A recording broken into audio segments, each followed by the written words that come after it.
Selamat pagi anak-anak. Puji Tuhan, berjumpa kembali di hari ini. Tetap sehat dan bersemangat di hari yang baru ini. Sebelum memulai aktivitas hari ini, mari kita mengikuti renungan firman Tuhan pada pagi hari ini yang diambil dari buku Yesus adalah teman terbaik dan setia yang ditulis oleh Pendeta Marolop Segala.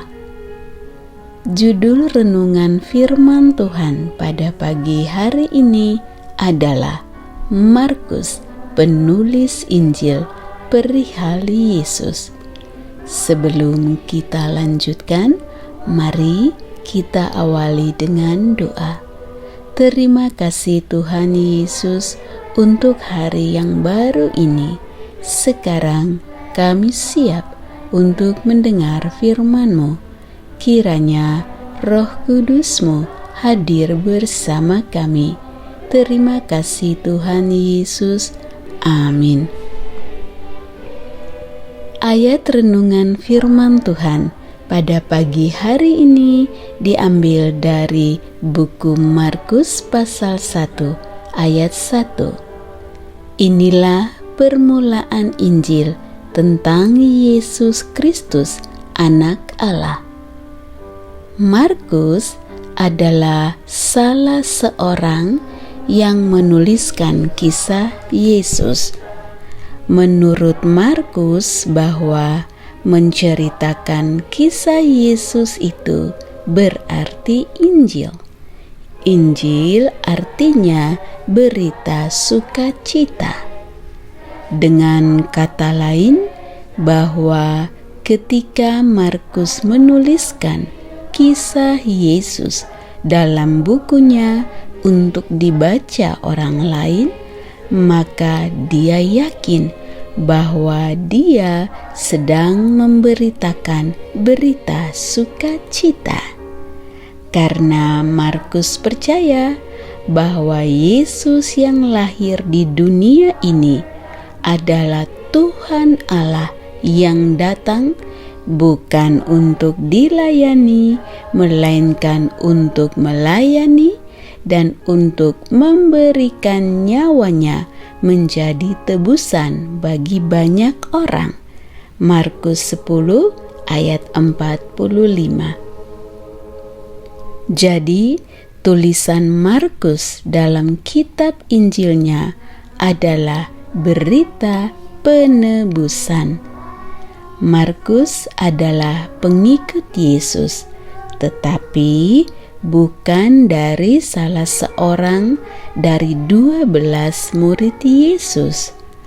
Ada 2 orang dari 4 penulis kitab Injil adalah pengikut Yesus, tetapi bukan termasuk dari 12 murid Yesus. Nama penulis kitab Injil yang lain adalah Lukas. Sangat menarik, bukan? Markus memperkenalkan Yesus sebagai anak Allah, sama seperti penulis Injil lainnya. Banyak orang percaya bahwa Markus ini disebut juga Yohanes Markus. Nama ibunya adalah Maria. Kisah 12 ayat 12. Markus rumahnya di Yerusalem.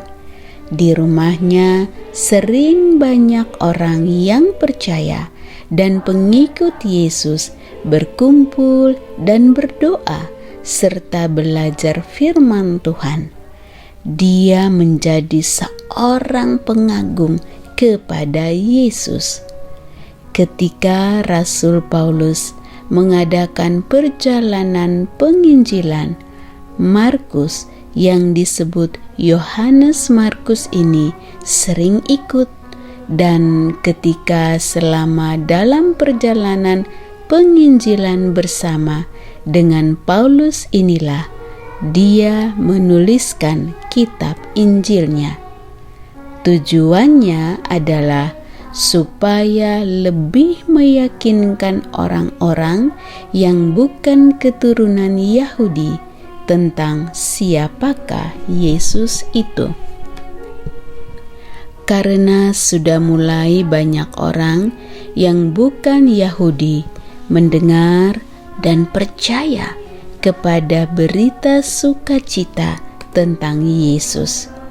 Itulah sebabnya Markus termasuk Yohanes, ketika mereka menceritakan tentang Yesus, mereka berdua tidak menerangkan Yesus dari silsilah bapa leluhurnya.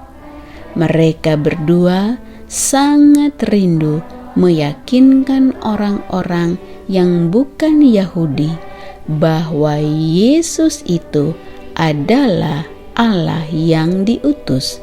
Tetapi karena dilahirkan oleh Maria, mereka sebutlah anak Allah, karena Maria mengandung dari Roh Kudus Allah. Anak-anak yang diberkati Tuhan, benarlah bahwa Yesus itu sahabat kita.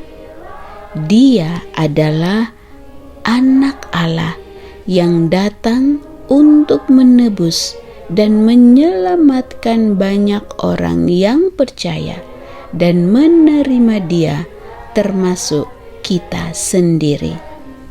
Ketika kita percaya dan menerima Yesus, apalagi menjadikan Dia sahabat sejati kita, maka kita juga akan disebut anak-anak Allah. Demikianlah renungan firman Tuhan pada pagi hari ini. Kiranya Tuhan Yesus menolong anak-anak sekalian untuk menjadi anak-anak Allah, dan kiranya Tuhan Yesus memberkati dan melindungi anak-anak sekalian pada sepanjang hari ini. Amin.